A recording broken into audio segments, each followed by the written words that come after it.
Hello, good evening. I'm Oral Gibbes, and welcome to Oral Gibbes Live. And with me this evening is the Chief Executive Officer, Port St. Maarten, Mr. Mingo. How are you doing, sir? Good evening, Oral. Good evening, viewers. I'm back on your show as I promised last time. I would, give update what is going on, what's happening.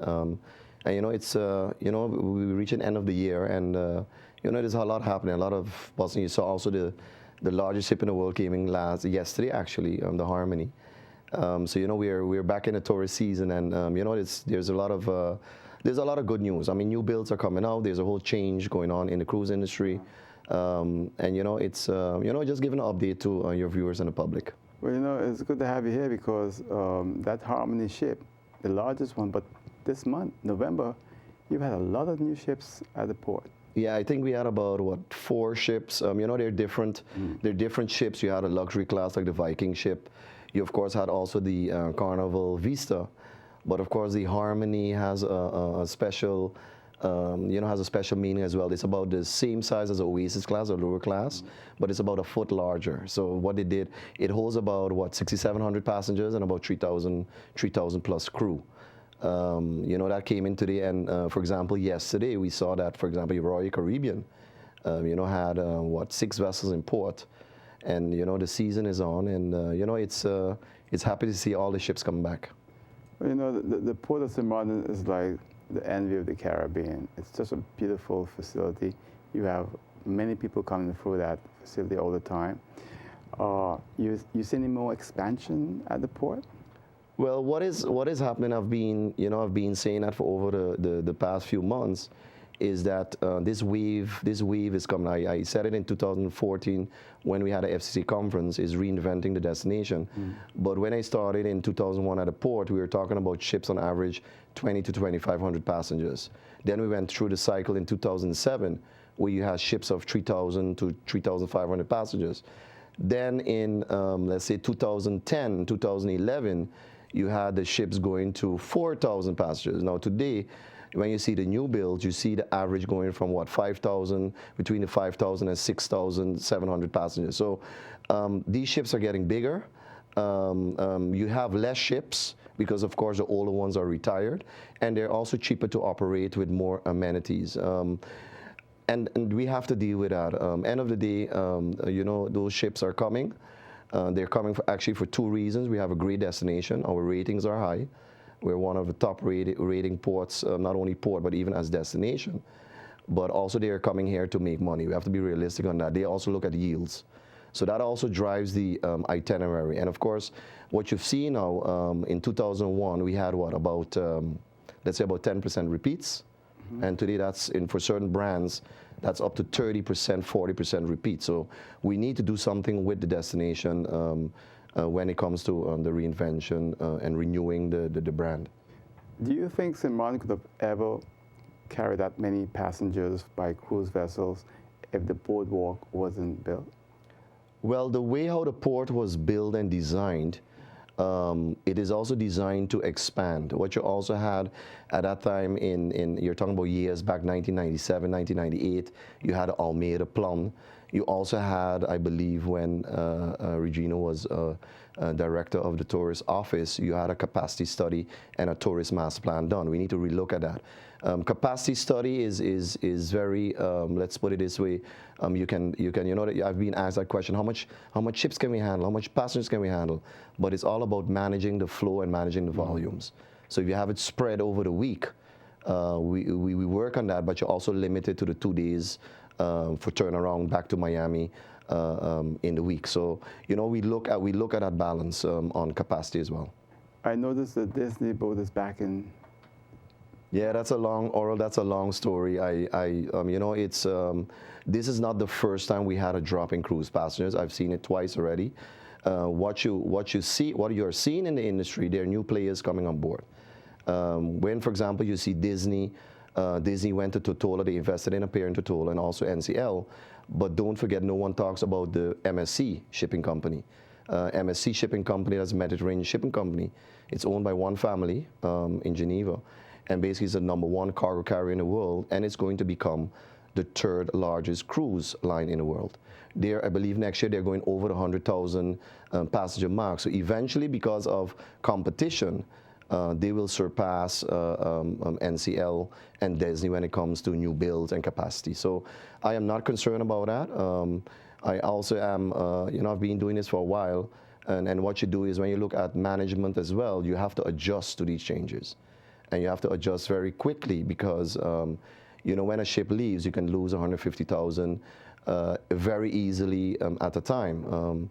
Just give you some numbers. If you lose 300,000 passengers, we went from 2 million to 1.7 million. By the way, 1.7 million is our average according to the financial models.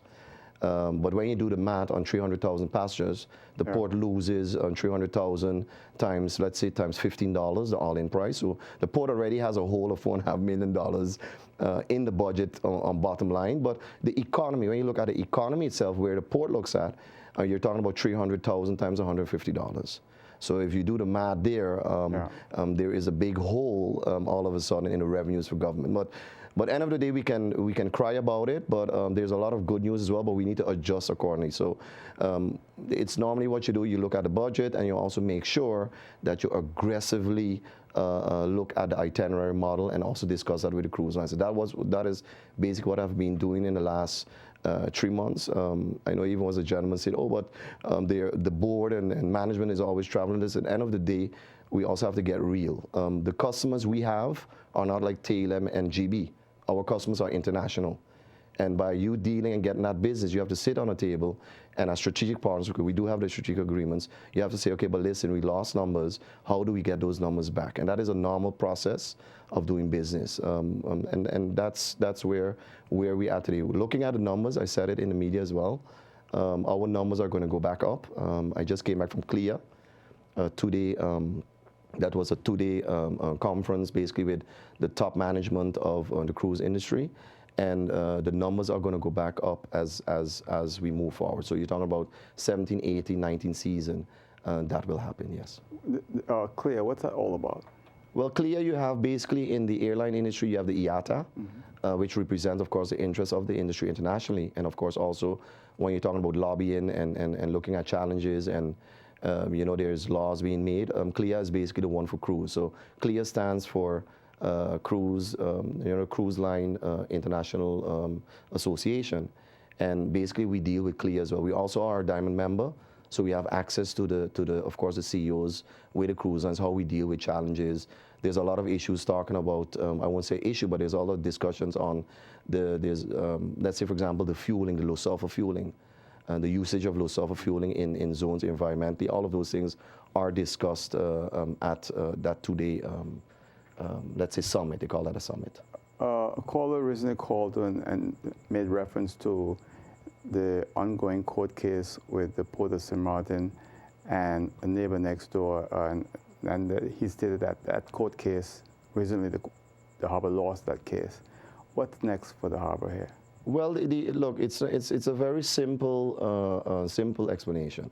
I'm not going to go in any political discussion. It's a St. Maarten and there are 2 St. Maarteners fighting, because I hear that a lot. Let's talk about what it means for the business. End of the day, the harbor is a business. I'm the CEO of the harbor to look for the interest of the harbor. When we signed the agreements with the cruise lines, the concession was an exclusive concession for Grade B and KB. That has a certain value. We pay government every year, 5.2 million guilders every year for that exclusive concession.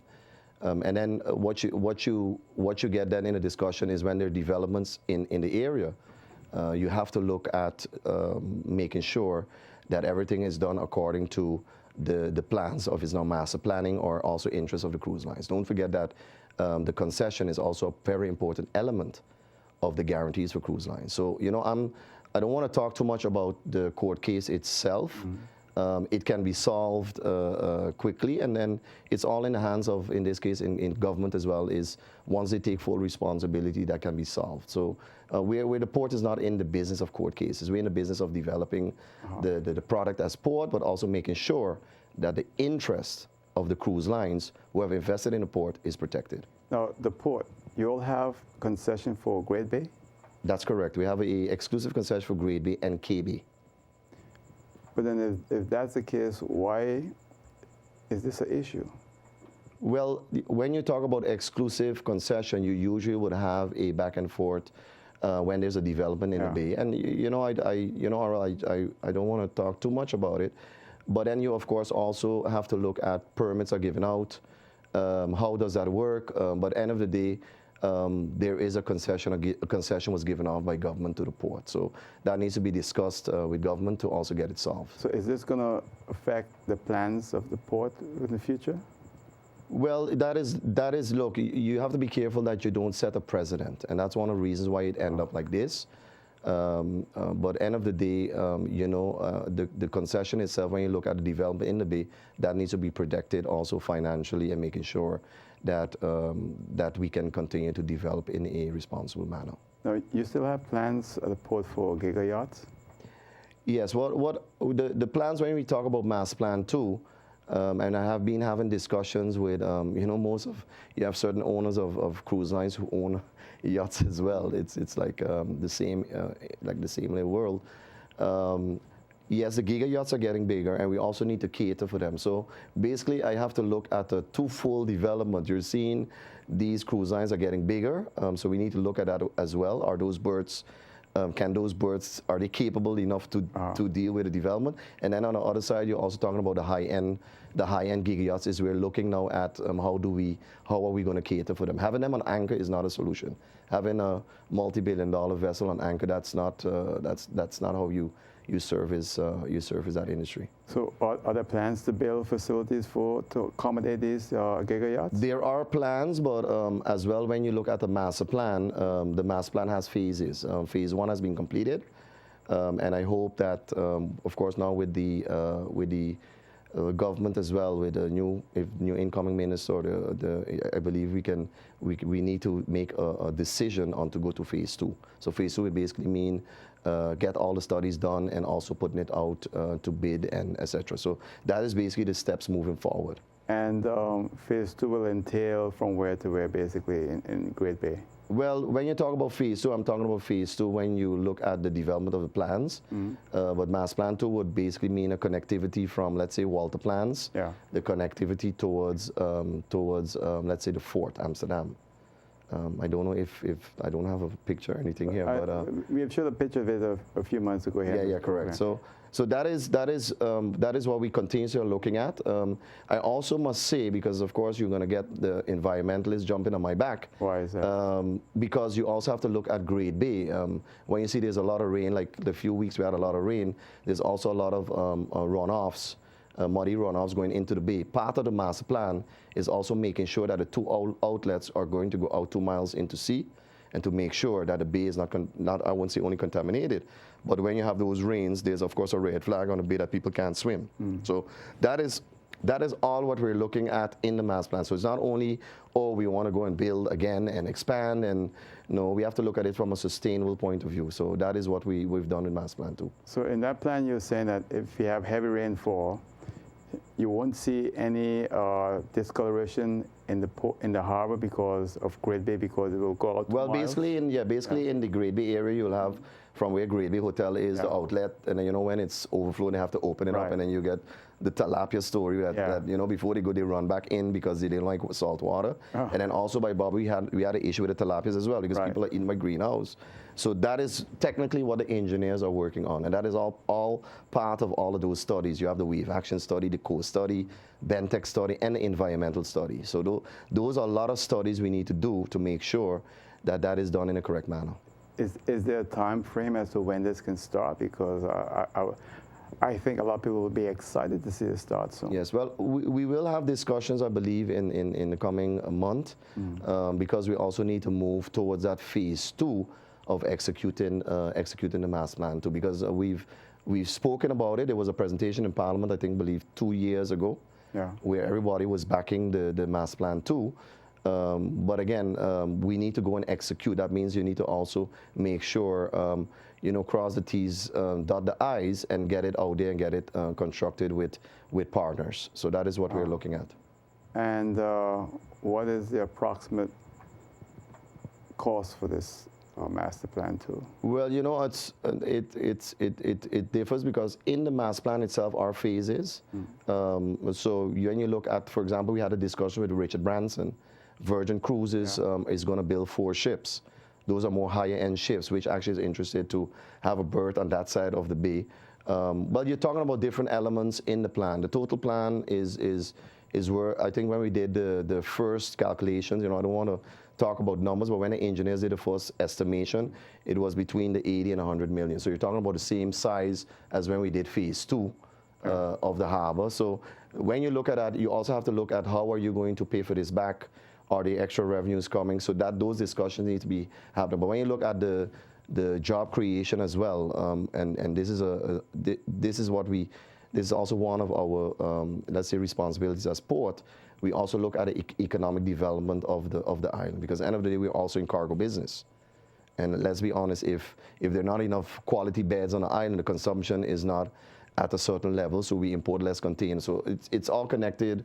It's all connected. So maybe in the next show I can have maybe an engineer with me and explain really what does that master plan to entail.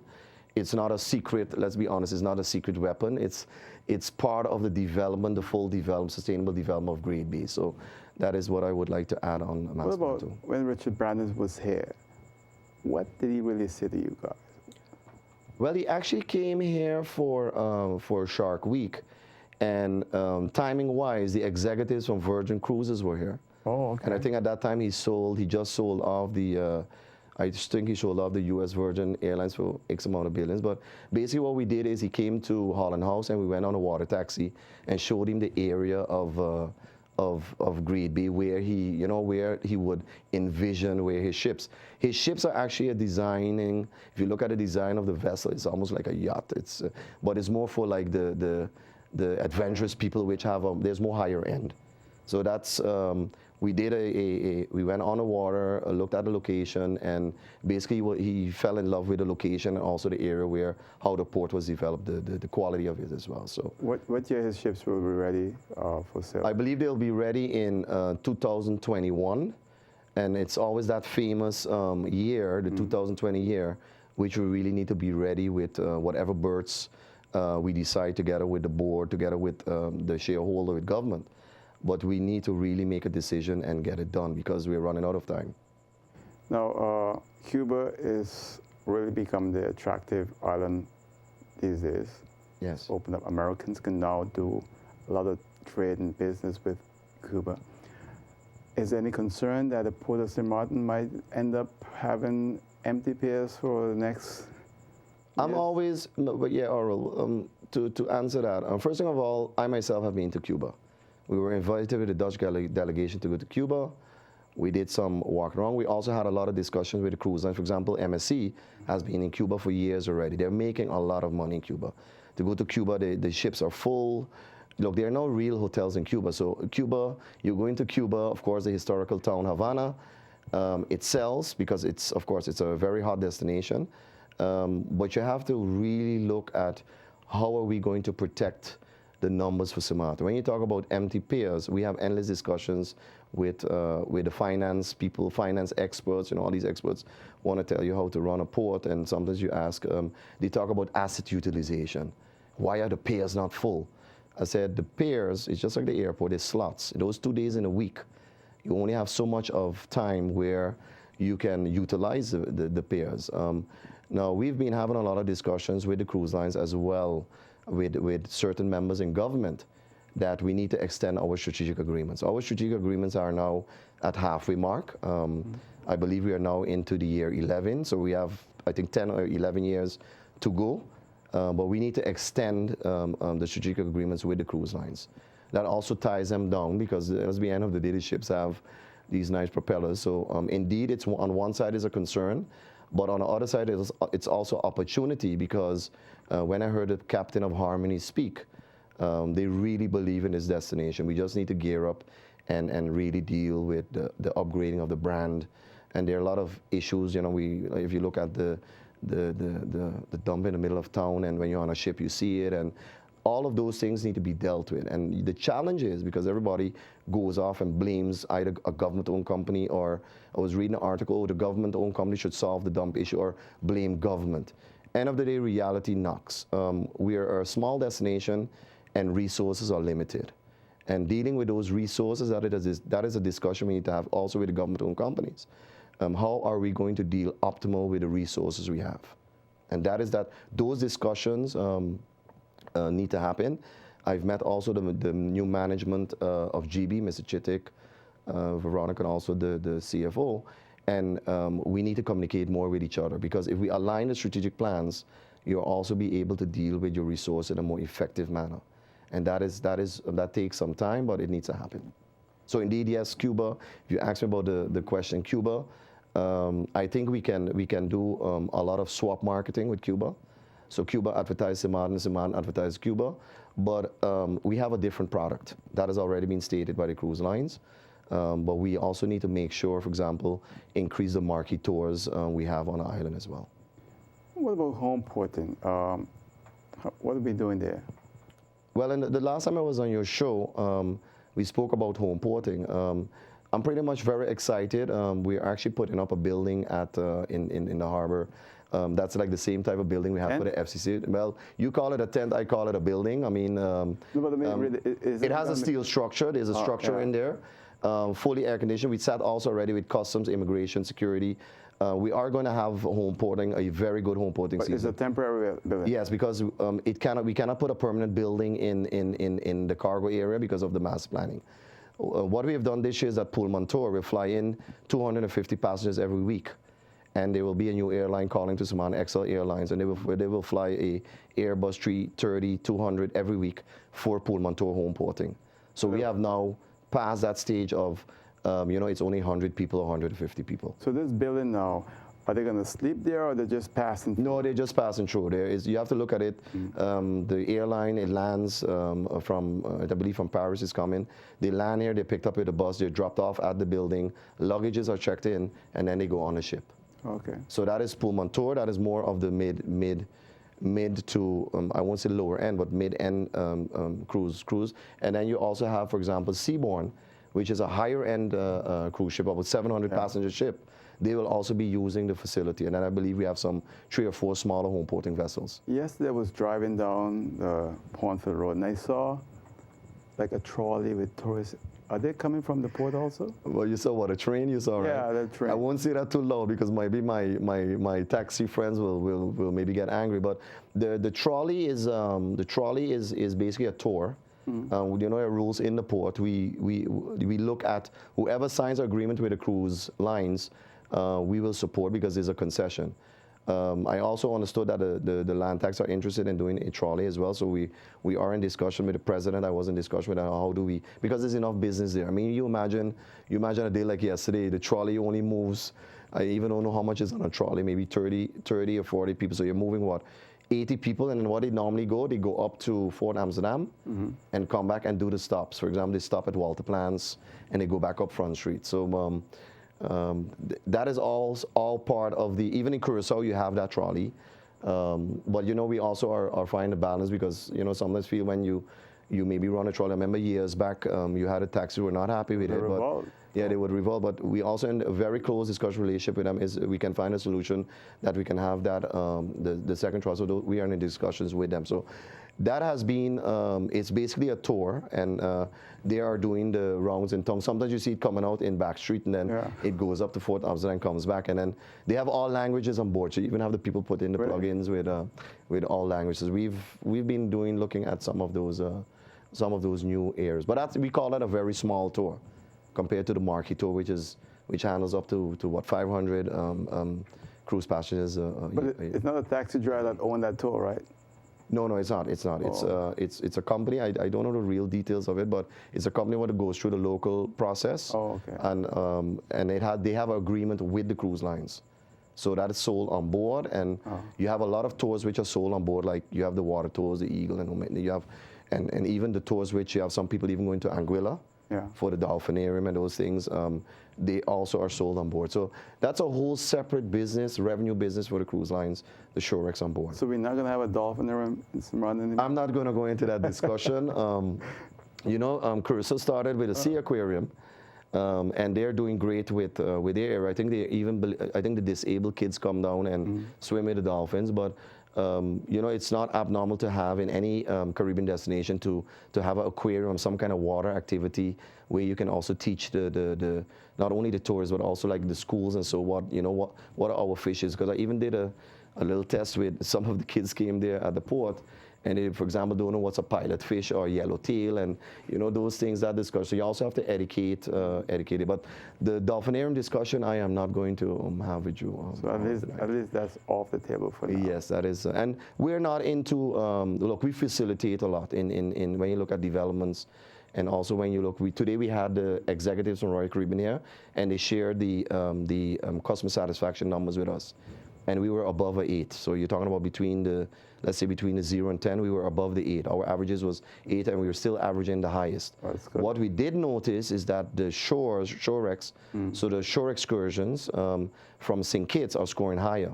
Really? Yes, because what they have is, of course, they're not using the same, like snorkeling, the same repeats. Okay. But they have new stuff, like maybe, for example, the train is a big hit. The train ride through the cane fields.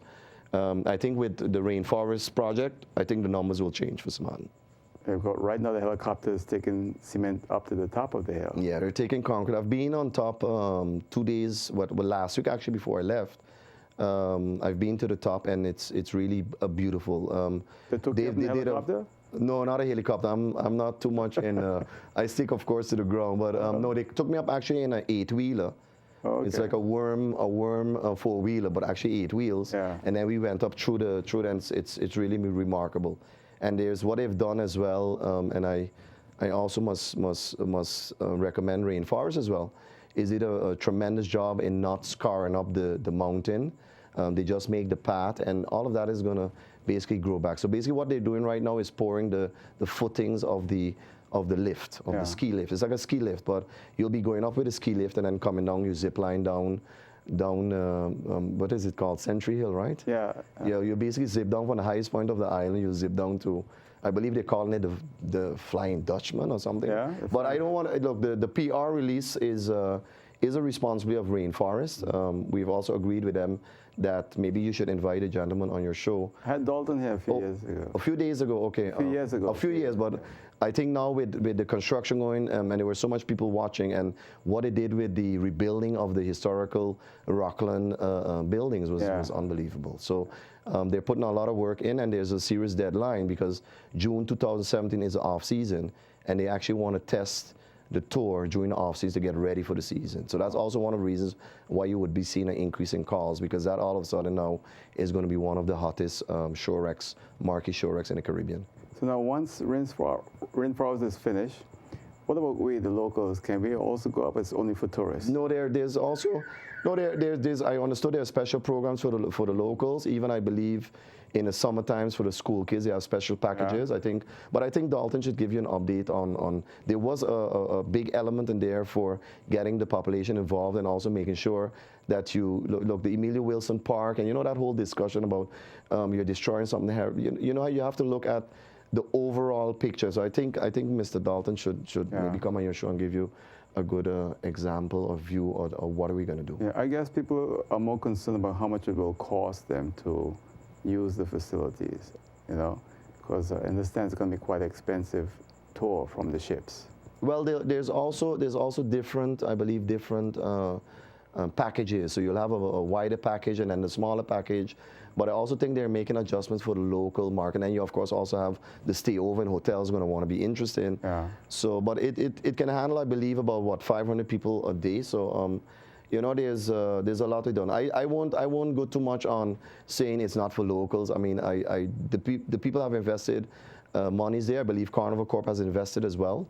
We have facilitated them a lot, and end of the day, those kind of developments go hand in hand with the industry and also putting Maarten on the map. Because I'll be honest, the train ride in St. Kitts is a marquee tour. That sells like hot bread. We don't really have that marquee tour on the island which can handle that kind of volume. But I guess this rainfall is going to be quite an attraction. Yes, it's the buzz is already out there. What we also done as Port, because we also do a lot of marketing destination, as of next year, January, we will adjust all our marketing towards not only the store, but it's also a change on how do we further develop and enhance the destination. So you're pretty happy with the way things are going? Well, we have, Oral, we have challenges. We're coming to the end of the year. I see a lot of positives, but there's also a lot of challenges which need to be solved. The port alone cannot do it. I believe when the executives and Michelle Page came even to Parliament, this is a cohesion. And the three layers of the companies need to be involved. You have the shareholder level, you have the board of directors level, and then of course you have my position as CEO, of course with my management team as well, the CFO and CEO. But I'm just the CEO. It's not my company. We need to get together and execute on that strategic plan which we have in place. Yeah, I think next year is going to make me 15 years, and wow. I remember the days we started in a small little container in cargo, and we've expanded. But with expansion is always the discussion on the challenges. You were asking me today if I'm happy. Look, I'm never happy, because when I look at numbers, you want to improve. But you also have the challenge of investment versus cost of sales. If I compare the cost of doing business 10 years ago, or let's say in 2001 compared to now, you got to spend more than double almost to try and get that business or keep the business. And I was listening to your show last week, and I heard, I believe a lady or gentleman, I can't recall the name. I don't like to call names. That government-owned companies don't pay taxes. I mean, we got to get real. We pay taxes, we pay concessions, we do our part, and based on that, we contribute towards the whole picture. I don't want to go in do everyone pays taxes or the private sector pays enough tax. I'm not going to go in that discussion. We, as a Harbor Group, we pay our fair share. And you have to look at the overall balance between revenues and cost of doing business. Yeah. Because then you get in a discussion, when we were making big profits, let's say 7, 8 years ago, or we get in a discussion, the harbor has to pay more dividend above on a concession. Now today, because we have a little challenge and adjustments we need to make we lost 300,000 passengers, we made a loss, there's a discussion now, they're in the red. It doesn't work that way. You have to adjust according to how the business moves, and that is also a responsibility of management. You have to adjust the budgets, and that's where the board of directors play a role when you do the budget for 2017. So those adjustments are playing, but those are all normal adjustments when you're doing business. That's how it works. No, I'll say this to you, say this privately. I do believe, however, that all government-owned companies should publish their financial report annually, because they're owned by the people of St. Maarten, and the people should know how these companies are being operated. I wouldn't agree with you. I would agree with you that we need to publish. There are also rules of publishing. I was speaking to my CFO this morning or this afternoon about what are the rules. I believe when you publish, you need to be, according to the rules of thumb, I believe is 20 personnel over, and then you have to have a revenue over 10 million, and then you also need to have a balance sheet over 5 million. And then you're going to see, because there's a group of companies, which one do you publish as? You don't publish it one-on-one, but I do agree with you, you need to publish where do you stand and have that there. So we are working on that, but we also have to be careful because, for example, if you look at a company like TLM or GB, the competition is a bit different. So how you present your financial, or you add in I believe once we had our financial published in the newspaper, you add in the management report and the chairman's report. Guess what? St. Kitts makes a copy, and here we go. So I don't want to go in that discussion, but I do agree with the philosophy, what you're saying, and it's not a philosophy. We need, just like the banks do, we need to publish. Also the publishing, we should discuss that with the shareholder. What do you really publish? You have to publish, of course, income, cost, bottom line, investment. So the format of that, I think, as all government-owned companies, we need to sit together with the board of directors and with the shareholder and come up that we do a structural way of producing and publicizing. But you also have the rule that, for example, if there are certain issues, you also have the right to look, to come to the harbor. I believe there's certain rules for that. If you're a certain stakeholder, you can look to the harbor and have an inzage in the financials of the harbor. Because don't forget, the financial statements are sent to the shareholder every year. So I'll take a call for you. Oral Gibbes. Callers, when you call, you got to stay on the line. Can't take your call right away. You know, the thing is, when you look at the port of St. Maarten, there are 13 companies there. Is there 13 companies? yeah, there's in total. So you have certain companies which are larger. So the main companies, you have cruise facilities and cargo facilities. Then you have the crane company, and then of course you have a fueling company, etc., etc. So there are the other companies are also like the spin-off value-added companies. Let me take a call for you.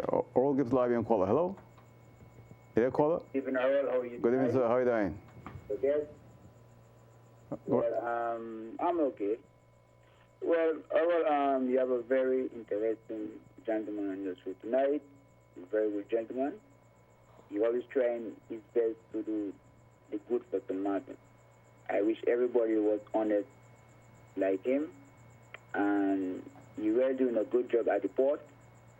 And one thing I don't want him to really go into politics, because sometimes you go there and then people politics with the other folks manage to turn people around. But if in case you do go there, I'll support him for sure. But right now, he's doing a very good job for the entire St. Maarten, and he's a very good gentleman. Mr. Mingo, I guess you know who's speaking, but I do. the best and take care of Thank you. also. Thank you. Bye. Thanks. No, I do know the gentleman. We have always discussions as well, and open discussions. You know, end of the day, I be honest. The last 2 years has not been easy. There's a lot of pressure you have to deal with all the not only I'm not only going to talk about the integrity, but also the compliance. Let's talk about compliance. We just completed the risk enterprise assessment from Ernst & Young, and that basically tells you the mapping of where the risks are. It's clear. That needs to be discussed with the shareholder. And end of the day, I'm going to say it again, the Harbor Group doesn't belong to no individual. I am there as a CEO. I have to look at the interests of the Harbor Group, and we have a board of directors and a shareholder. That needs to work together. Because let's be honest, when you go to, for example, these conferences, when you meet these CEOs who run multi-billion-dollar companies, I mean, that ship from yesterday was worth $2.3 billion, just the ship alone. He managed to operate the people on board. They have serious decisions to make. And when you come there, they do ask you, how is government? How is your shareholder doing? Because normally what we do is when we meet with them, and it depends what setting, we meet with them with the shareholder. That's how it works.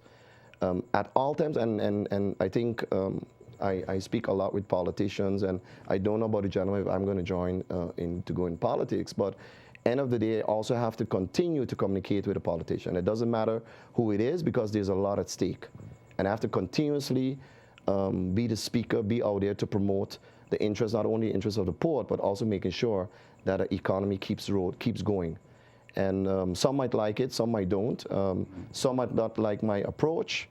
But as I said to many people, for me, it's all about business and making sure that you do the general interest, the big picture, not the self-interest. But in 6 years, you've had to deal with 6 shareholders, right?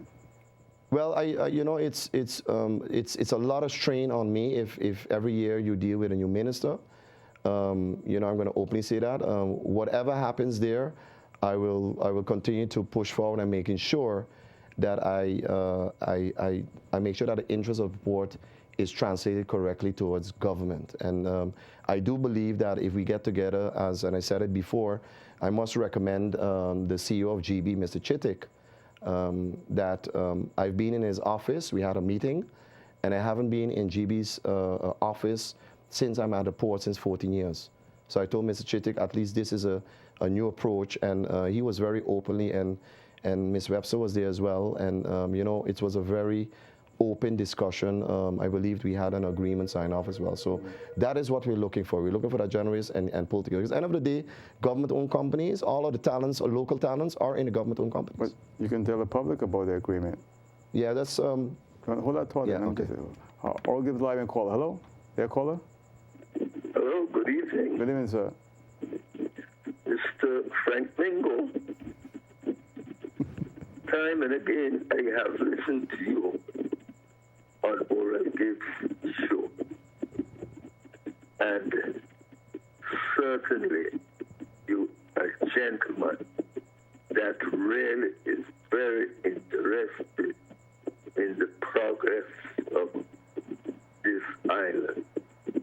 Your father was a gentleman that used to sell the gas, Mr. Frank Mingo.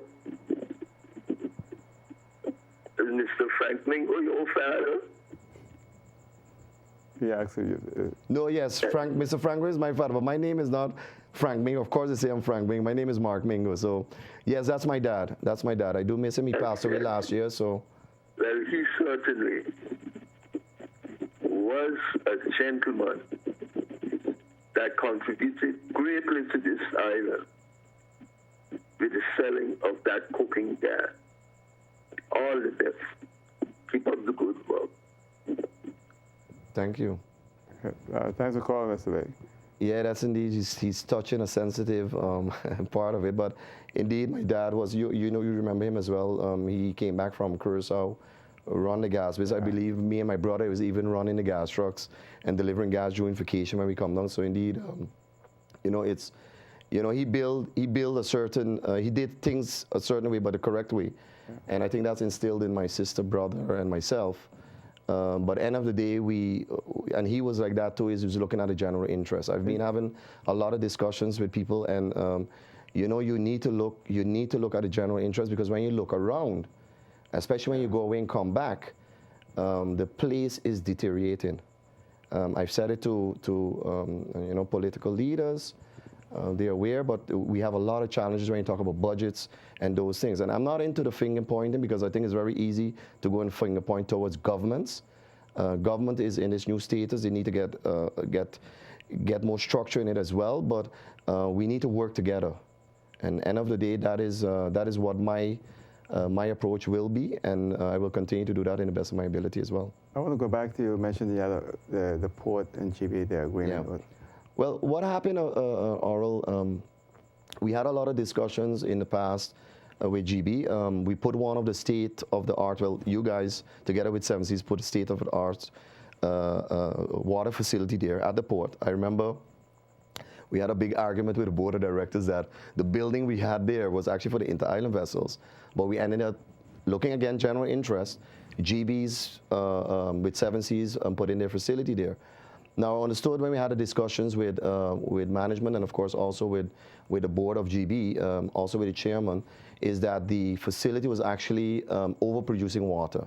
Now, we also sell water to the cruise lines. So when I sat with the executives, they said that Barbados sells a cubic meter of water for $5. So I went back and I ran to the minister, sent letters. Then I met, of course, when Mr. Maarten also became chairman of the board. We discussed that with the board. And then we came out to a solution that, listen, wait a minute. If GB is overproducing and I can sell, I would need a price lower than $5, for example. That has happened. We signed that agreement. And now we are going to now aggressively also sell water to the cruise lines, because, look, they make water, but they also use a lot of energy to produce the water on board. And now we can sell, and that means basically everybody wins. GB wins, and we can also sell and make money on the water with the cruise line. So that is, again, a very simple example, Oral, that we can work together. And I always told you as well, it's easy to go and bash government-owned companies. It's like if you talk anything, there's an issue, for example, with Tatum or GB, it's also mine, because we're like sister and brother companies. And that basically means that we need to work more together to make sure that we also are delivering the value proposition. Basically, very simple said, you need to deliver service. You always scream that on your show. There's no issue once you deliver service, the customers are willing to pay.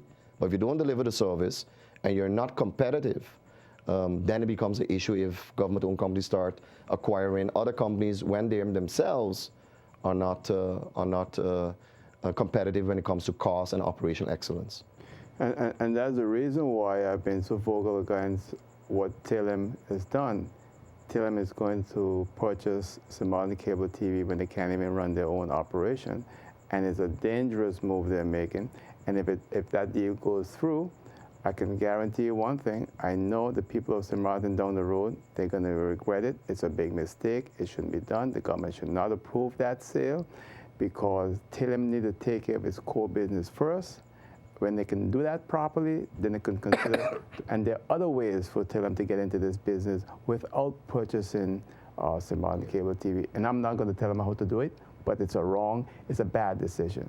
Yeah, Oral, I'm not in a position to talk about Telem. I can talk about the port, but look, the port doesn't need to, look, we don't need to go out there and say if our performance is good or bad. When you see what the captain said yesterday. It's evident. We're number one. We're number one in the Caribbean. When you look at cost, our operation costs are within line. We only have 80 employees.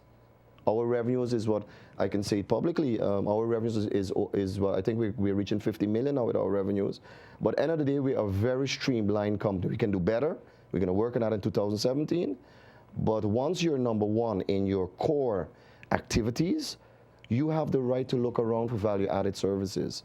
Because the way how and I was explaining to the public as well, it's very difficult. There's a lot of competition. The cost of sales is very high, and that is something we need to work on. And you heard Michelle Page said it as well, and the executives as well during the Parliament meeting.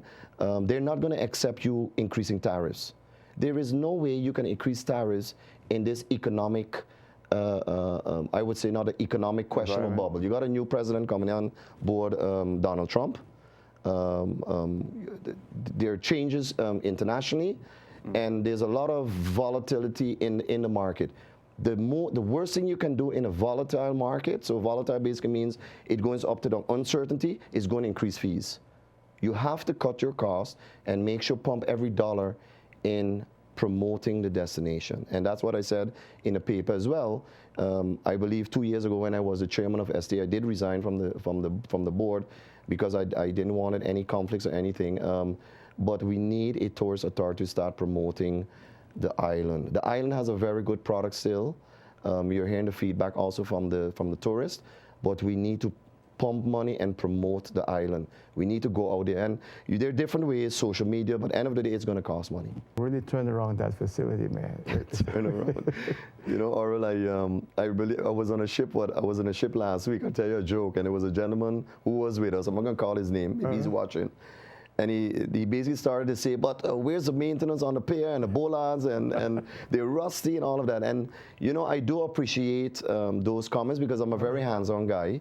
But you also, the public also got to understand there's so much of rules now. So, for example, if you look at the Ernst & Young operational audit, they're saying that the CEO is too hands-on. Excuse me, the CEO, you need to hire a COO to make sure that he does. But if that is not done or whatever, you know me, I will make a picture on my smartphone and send it maybe 6:30 in the morning to the CEO, and then of course, you know, but that's the fun of doing. I do it with a lot of passion, and I'm very excited on this new wave of these new cruise ships. And you have the Marquis Tour, and then you have there's a lot. Then you have of course also had SECA, the Social Economic Cruising Association, which we've just started with. I think by next year we should be fully up and running. Then of course you had the Walter Plans, the little project, which is actually it's beautiful. Yeah, it's beautiful, and it's bringing a lot of talk and chatter. Yeah. This is the whole town should be looking like this. There's a storyline there. We had the itinerary executive, Mr. Mark Miller, and his analyst today, and they ate actually by Walter Plans because he said, what is going on? And then they walk around and they report back immediately back to the executive office in Florida or in the West Coast in California. So, you know, that the job is so diverse, but we do a hands-on approach. And again, the employees of the harbor have really stepped up to the plate. I know the younger, talented ones, the millenniums, I always call them. They give me a hard time, but I do appreciate the challenge because they also motivate me. They also bring the spunk back in me. I believe you. I don't know if in what bracket you fall because you know we are now brothers. You're the baby boomer or you're Generation X.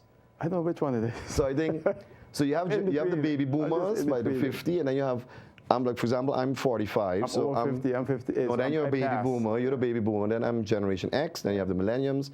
And then, for example, my kids, 11, 7, they are Generation Z. So we're going to this discussion with them. And then you have, of course, social media. And but their approach and their aggressiveness, I hope they're looking. I do appreciate all the employees of the port. And again, to the pilots, I know the season have begun, and even the captains recommended the pilots. He said the wow factor. He had one of the pilots went on board, and when they went on board, like I think that's 5:30, 6 o'clock in the morning, they go and hug the pilot and say, "Hey, we love you, welcome back." And it's this whole Disney type of team, and that is actually the strength of St. Maarten. The friendliness, we still have it. But we also need the right authority, tourist authority, to streamline, how do you measure the quality and promote a product. So that is needed. I don't know if I asked you this one time, but if a young boy or girl wants to become a pilot at the port, what's the requirement? Well, usually what you have is what normally happens at the port is they have a vacation job and they looked in, but there's a large shortage, and I said it before already, in the people who did scheepvaartschool. Yeah. I myself, I'm an engineer, but if I would recommend anyone out there who's going to do a study, there's a huge shortage in shipping experts. So you have shipping experts from the technical side, which then I think we have a young gentleman who is actually doing his practical now to become a pilot. I believe Joshua's his name, but that is also the process we're looking. But there's also a shortage, for example, on maritime lawyers, maritime administration. There's a lot of opportunities there. So if you have anything, feel free to send. The hub is on Facebook, or send an email. We are online as well, and let us know. And it helps to have also, for example, you do a vacation job or even a week you can walk around with the maritime department and see if that is something you want to get into. Because a lot of people want to get in something, but they don't really know what is the practicalities and how long that study is. Because the study is 4 years, but then you still have, I believe, to do 10 years of practical. It's like flying a plane. You have to do your hours on a ship and getting that done as well. But we're very excited. I believe a month ago we signed an agreement with Port of Antwerp, Global Training, and we're actually going to have a simulation center on St. Maarten, where then we will be training people in a simulator to run the cranes or to run equipment. It's even going so far, the technology, that they're also using these 4D goggles that basically we can certify people on equipment, and then you'll go. Yes, in the last phase. Yeah, in the last phase, what you'll get, then you do a training on a practical way on the machines. I'm sorry, I can't take any more calls because we're almost out of time here with Mr. Mingo. No, it's amazing when you see what we have as Port of St. Maarten. It's well maintained, it's well managed, and I can't wait to see, is it phase 2, that whole thing going down to Fort Amsterdam? Well, we call it Master Plan 2. So I call it a third wave. That it's going to come. And I hope between now and let's say next 2 weeks that we'll sit with government as well, and they're fully supporting this as well, and to see how we're going to execute this together with the investors. So anything else you want to add to? No, Oral, again, I remember the beginning of my career, you was always just say, yeah, you're not coming on the show, but I promise the public that I will come regularly on the show and share information.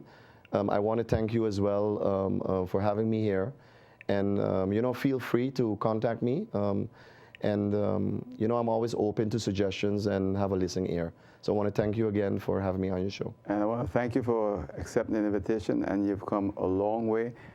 You're an example of what a CEO should be. Throughout the world today now, they will not hire a CEO if that CEO is not articulate, if that CEO is not willing to appear on television, etc. You're giving that great example, and I think all government-owned companies in St. Maarten should follow your example as a CEO of being available to the public. That's very, very important. We appreciate that. Okay. Thank you, Arul. Thank you, Mr. Mingo. That's it for now. See you next time right here on Earl Gibbs Live. Until then, good night. Take care. Bye.